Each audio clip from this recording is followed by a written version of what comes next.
I'm sure that you, with your actions, you alone will inspire dozens, if not hundreds of other people to do something.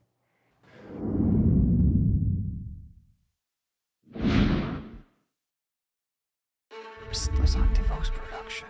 Welcome to Finding America. I'm on a 13,000-mile road trip to meet Finnish Americans and figure out why they want to be here and learn about cultural differences. You'll meet exciting Finns and hear about their journeys in America.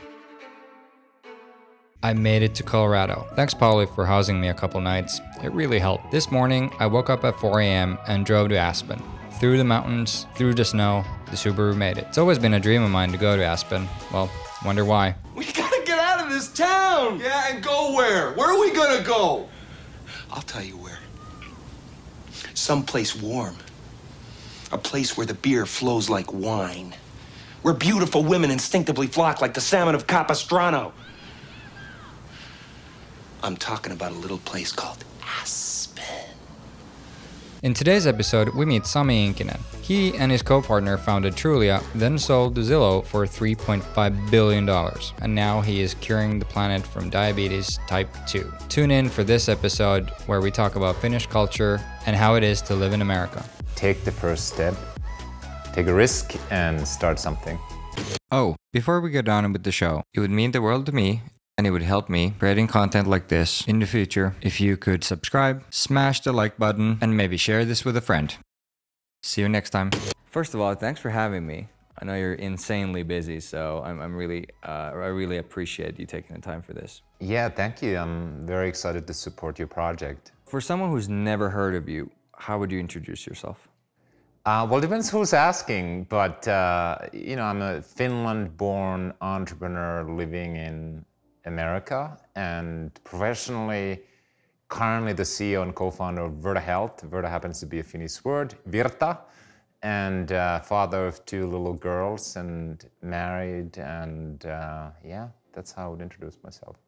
And then stereotypically, if you'd make a Finnish introduction, just so our international and English-speaking people can kind of understand culturally, if you have to like overplay it, what would be a Finnish version of your introduction? Yeah, I think my stereotypical Finnish intro would be like, yeah, I'm Sami, I'm from Ruokolahti, and I went to school in Helsinki. Fun to see everybody's different intros, but there's something, they're very blunt, right? Yes. They're very straight, yes. And we don't really want to give anybody any extra information compared to when here, we want to make sure they understand where we come from, where we are, and a little bit of what we do in most scenarios, right? The stereotypical, particularly Californian introduction, kind of like quasi-business setting or cocktail party setting is really, you want to give your resume, your LinkedIn resume. You want to boast like, yeah, I'm a CEO of this company, it's valued $2 billion, or I'm a CEO of this company that's like blah, blah, blah, blah. I oftentimes take the opposite approach when people are like, oh, who are you, what do you do? And so I literally say, oh, the most important thing I'm focused on is being a great dad for my 2 daughters. So how did you originally come to America? You touched on it a little bit. You've been here for 18 years, which is a very long time, and it might be some of our viewers might not even be 18. So how did you originally come here, and what's your short story on how you came? I came to America 2003. Really, the primary motivation was I want to go and experience life to the fullest and be in a bigger pond. So I don't know, going after something that I thought might not be possible in Finland. And mostly it was about Silicon Valley and entrepreneurship. And I've sometimes used this analogy that if you're particularly a boy growing up in Finland, most little boys dream to become hockey players. And if you're playing hockey, you want to go to NHL, to play hockey in the US. And for me, as an entrepreneurially minded person, Silicon Valley was the NHL of entrepreneurs. So that was kind of my dream. But practically speaking, the way I got into the country was I got into graduate school at Stanford. So I went to Stanford for 2 years. So that's how I came in. But that was not why I wanted to come. It was really about, there's a bigger adventure outside of Finland. And as an entrepreneur, the adventure is happening, or most of the adventures are happening in Silicon Valley. And that's how I came.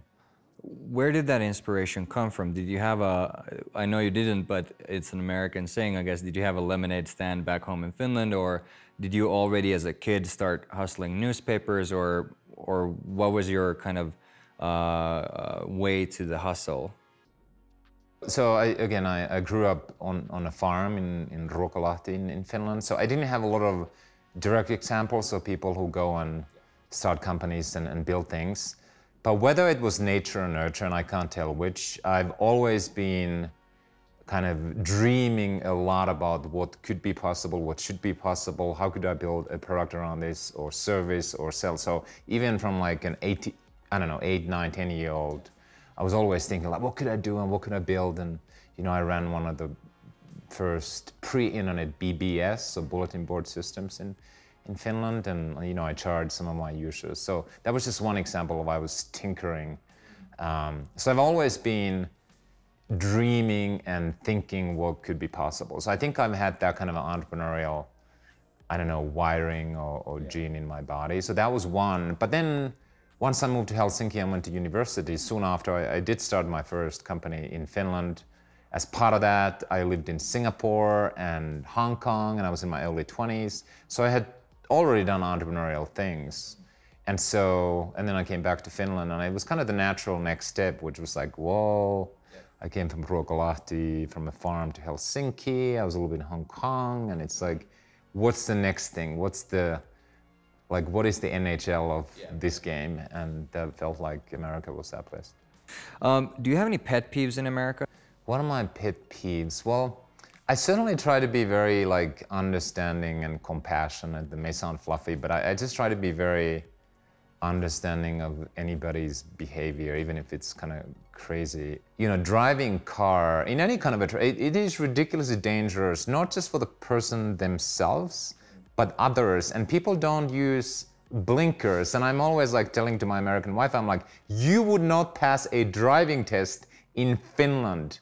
You won't get a driver's license if it is pretty hard. Yeah. If you behave like that. So that's one. And number of things related to cars. The other one is like you have 3 lanes and people are just driving on all the lanes as opposed to like on the rightmost. Yeah.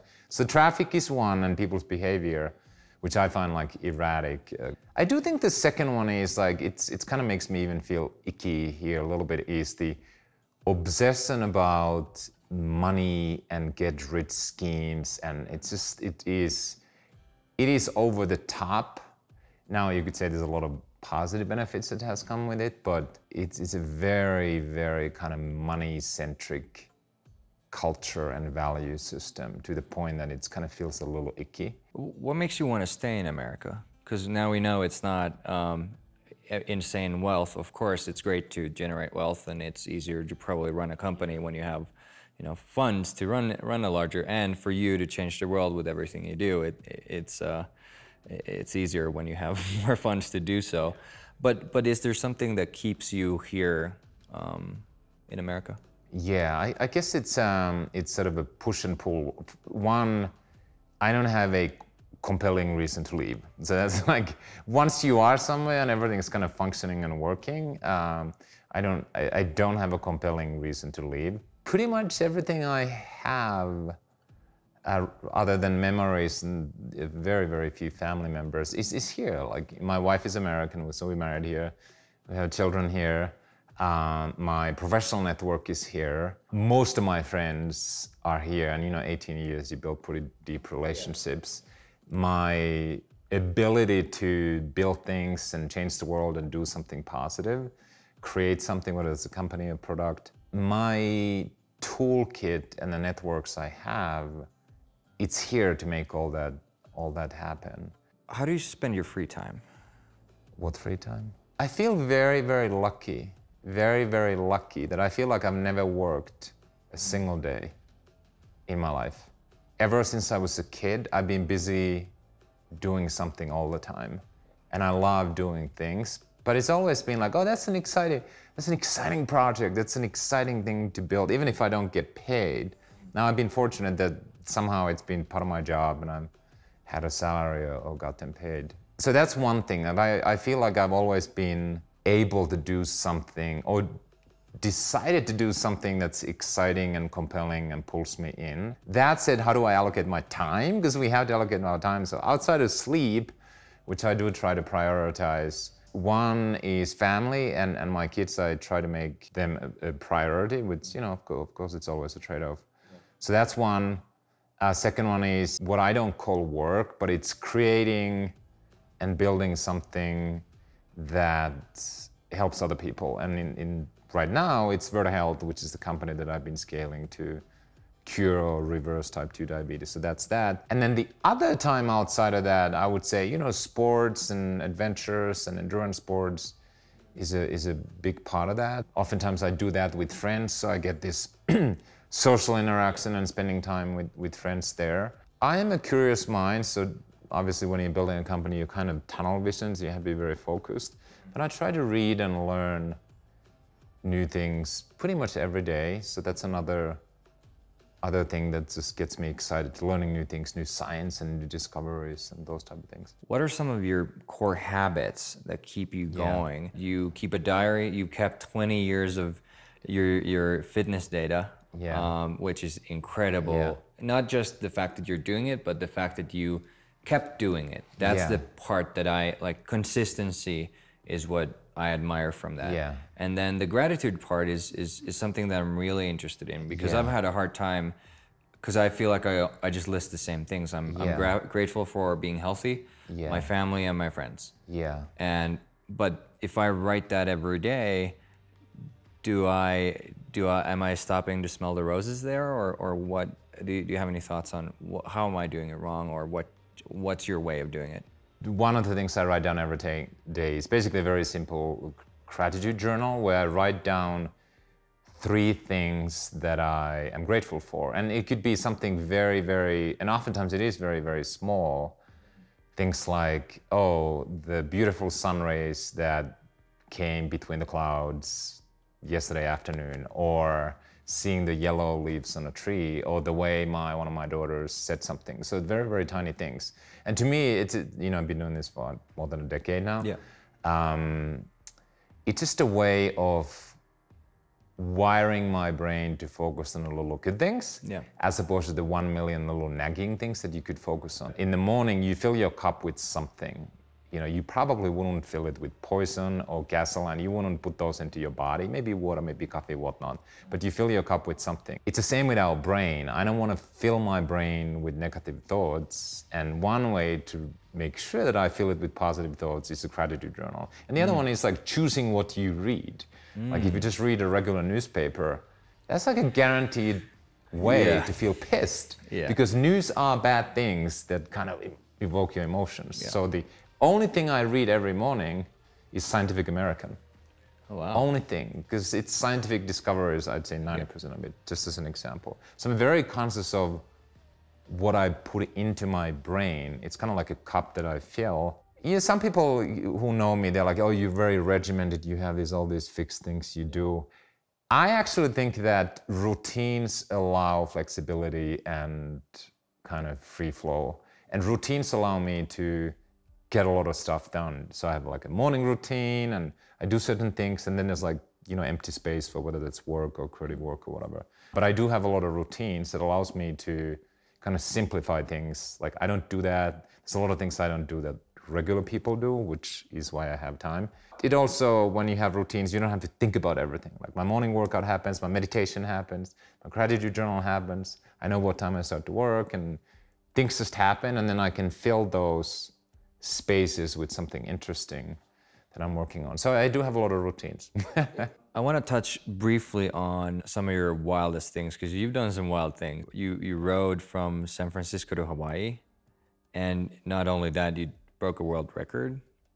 How do you even come up with things? And this is on top of you being a triathlon athlete and a very successful entrepreneur before that, but there's plethora of articles and podcasts about that, so I don't want to go too deep into that. Life is freaking short. It is very, very short, and hopefully we both still have decades and decades to go. We don't know.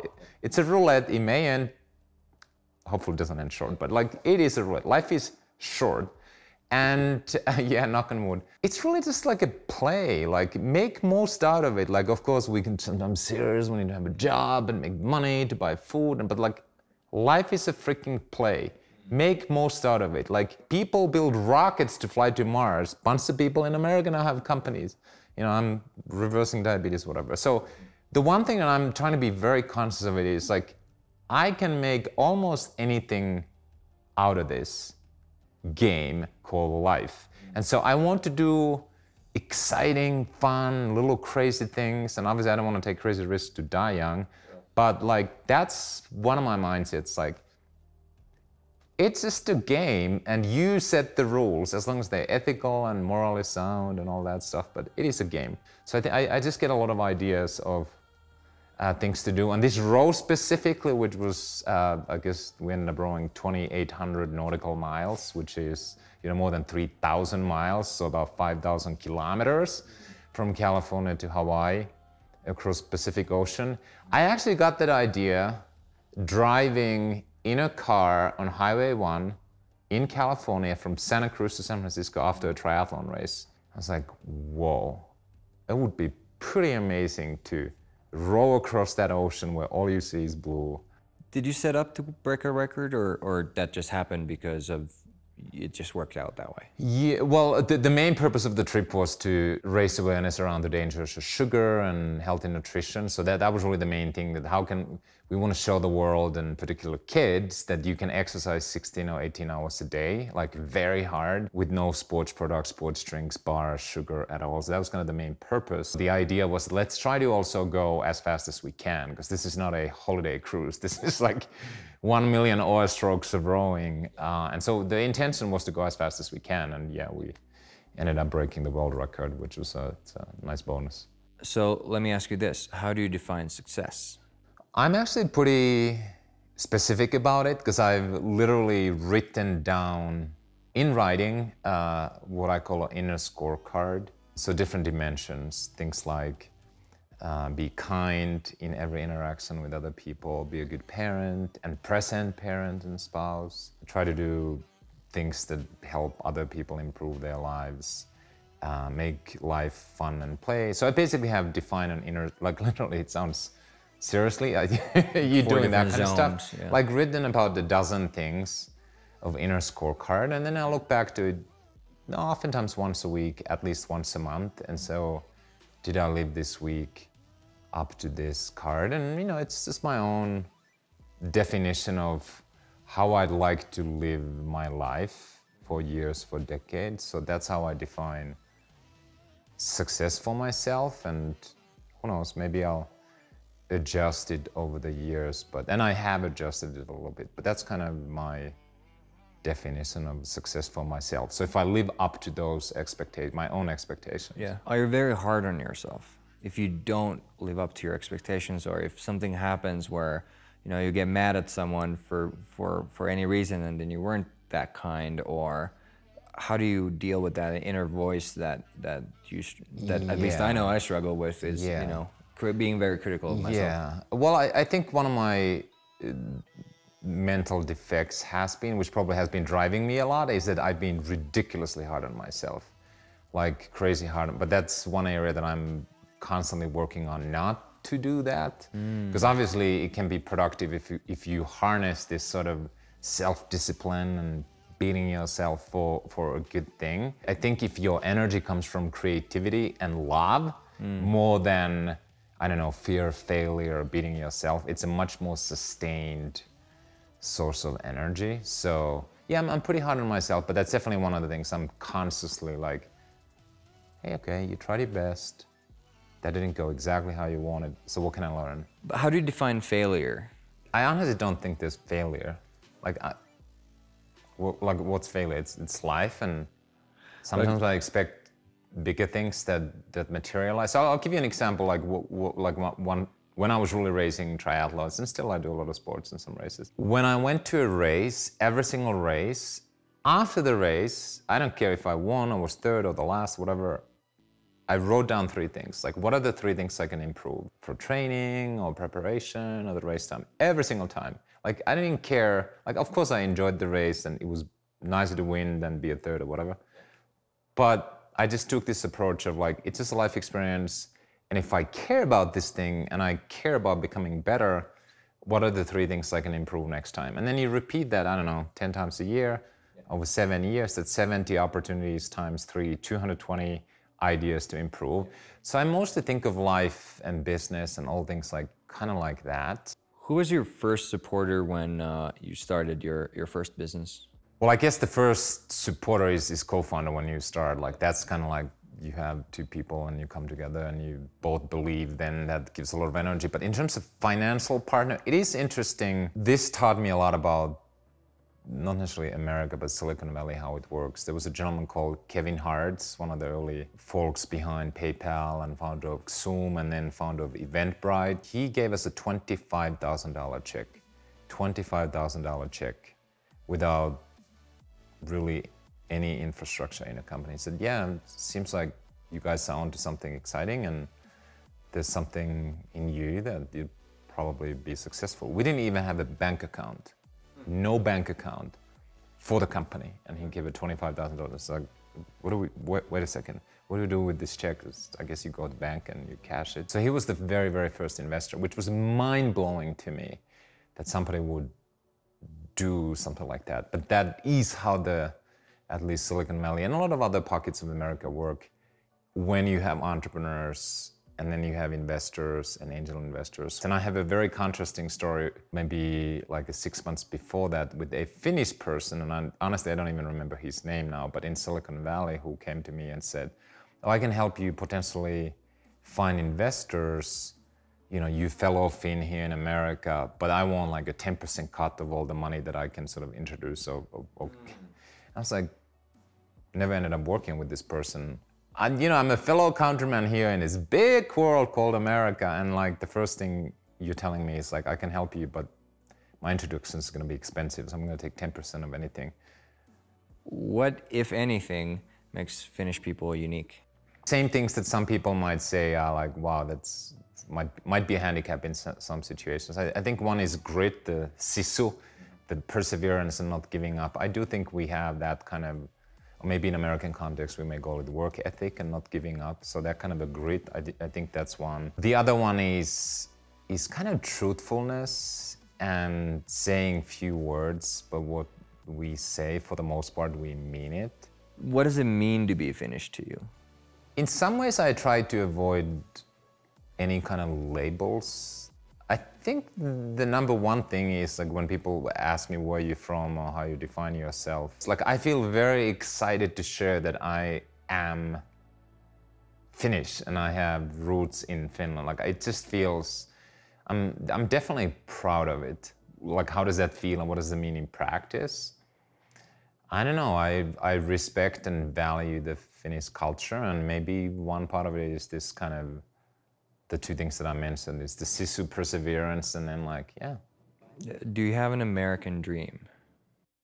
I'm grateful for my roots and the Finnish society and everything that has kind of helped me to become who I am, both the educational system and free healthcare and all those things. But I'm also grateful for being able to live in America. So I guess if anything, I'm like, well, I want to make most out of what this country has given me and make something out of it that's helping other people. So I don't want to be just a consumer. I want to be a creator. I think that's my American dream, that this country allows you to create a lot of things in a way that it's pretty hard in almost any other country as an immigrant. And so I want to make most out of that opportunity. I guess I've never thought of it, how hard, I mean, I've thought of how hard it is to be an immigrant in Finland, for example. Yeah. And I grew up with a lot of immigrants, so I've seen a lot of that firsthand. Yeah. But I guess I've never thought of it, how much easier it is here. Yeah. Maybe, of course, we have a lot of privilege ourselves. Yeah. In every aspect of life, but it is interesting to see how excited people are about you here, or you're exotic or whatever. So I feel like it gives you a bit of a head race compared to when in Finland you say you're from somewhere else and it might be like, oh, why are you here? It's already hard. So. I mean, in America, that's definitely one of the absolutely ridiculously remarkable things about America. That while there's a lot of things to fix in this country, like anything is possible, and not just possible, if not even likely. And the kind of stories that you come in as an immigrant and you can kind of make anything out of your life, it just is happening here every single day. And even if you look at the statistics, like the number or the percentage of successful or at scale venture-funded companies in Silicon Valley, it's, I don't know, something like 50% of a founder at least is an immigrant, which is just mind-blowing. It's mind-blowing. And so it's almost like where you're from is almost like a non-issue. And so again, there's a lot of things to fix in American society, and obviously people are working on making it better and better and better all the time. But one of the amazing things is that anyone can do almost anything in America, and particularly immigrants. And it is a meritocracy in many, many ways. Now, of course, some people their start line is way further. They have different types of benefits, whether that's a family, a background, a race, or whatnot. But this country is full of opportunities and examples of people who came from nowhere, from a country that people can't even pronounce, and then they're doing something really big and meaningful. And I just don't think that's happening. We're certainly not at this scale, and I think the probability of even, move to Finland as an immigrant, not going to be easy to just do anything. Because this is a really important question for young entrepreneurs, is that the burnout rate for people is insane. Like people just burn out and they think, I gotta hustle 24/7. I have friends who, they listen to entrepreneurs on social media and I'm getting it, I'm doing this, and I'm like, what is it that you're getting? You're probably getting diabetes, depression, and all these things, but I'm not seeing you getting results. I'm seeing you waking up at 5 a.m. when you went to bed at 1 a.m. What's your tips on making sure you sleep enough and stay healthy? I think of myself and I treat myself like an Olympic athlete who wants to win the Olympic gold. Some people think like we only use our bodies to move our brain from one meeting or one TV screen to another. And the brain can just do whatever. It doesn't work like that. Both your mind and body, it's this biological system. Michael Phelps, a swimmer, he would not pull an all-nighter the day before the race. And actually, he would never pull an all-nighter because he knows his physiology will suffer as a result of that. You have to be healthy. You have to sleep, you have to exercise, you have to eat well. And that's how you don't, for example, crack under pressure. Like, it's awesome that, people are more open to talk about mental health, but cracking under pressure is not the goal. And if you start from there, then you start to prioritize things like, okay, how do I, like, let's start from sleep. How do I sleep, say, 7 or 8 hours every day? Well, it's pretty simple math. Like, if you have to, like, I wake up between 4:30 and 5, that basically means I better be sleeping by 10, and then maybe you need an hour before that. Like, you don't want to be drinking coffee or staring at a screen. So I'm just very, very conscious. And I use this term, sustainable high performance, that you have to be able to deliver peak performance for like a decade, like 10 years as an entrepreneur. And so you can't take the attitude of like, I'm just gonna go like crazy for a month. I think this misconception that our brain just operates at 100% and you just use your body to transport it from one meeting to another, and the more hours you work, the more stuff you get done, is 100% wrong. 100% wrong. It gets really lonesome in those dark moments, and when it's really heavy, you have a lot of work or a lot of stress, and stress just multiplies the more you think about it, I guess. Do you have any tips on how people can survive them? One is as a foundation of health. Like, literally, it sounds very boring, but again, it's sleep, nutrition, exercise. I'd say foundation of health is one. Then the second one is outside interests, outside work, whether it's your kids, your family, your friends, maybe your sports, like where your identity is completely not attached to the company. Just like realize that whatever you're doing professionally, your company, whatnot, it's just a tiny sliver of your life, even if you spend most of your time on it. So that's kind of the second. And then the third one would be, I would say, like, just understanding and learning how the mind and the consciousness works through meditation, or like, all these feelings and things that come, they just come and go. So don't grab onto them and be like grinding. So I'd say that's the That's the last one. And part of that is also realizing that it's what's expected to happen. So all these like tough things and unexpected things, like, oh my God, why is this happening to us again? It's like, guess what? That's what it's supposed to be. Like, we are here to solve problems, not observe perfection. And I sometimes tell this to my team members, like, your job is not to observe perfection. That job doesn't exist. There's only jobs to fix things. So basically everything we see and work on is a challenge, because the perfection doesn't need help. It's just there. What are some concrete steps that I can take in order to be successful with my newly founded production company as an entrepreneur? Yeah, well, you've already done and taken the most important step, which is to start and like take the first step. Like, that is the most important. 99% of people who talk about starting or hoping to do something great and build something, they fail at the first step, which is that they don't take the first step. So just sort of jumping into the deep end of the pool, it really is the most important thing, because then things start kind of rolling from there. And you actually learn about customers and what's the market opportunity and what can I actually do by doing, not by analyzing. So you've already taken the most important step.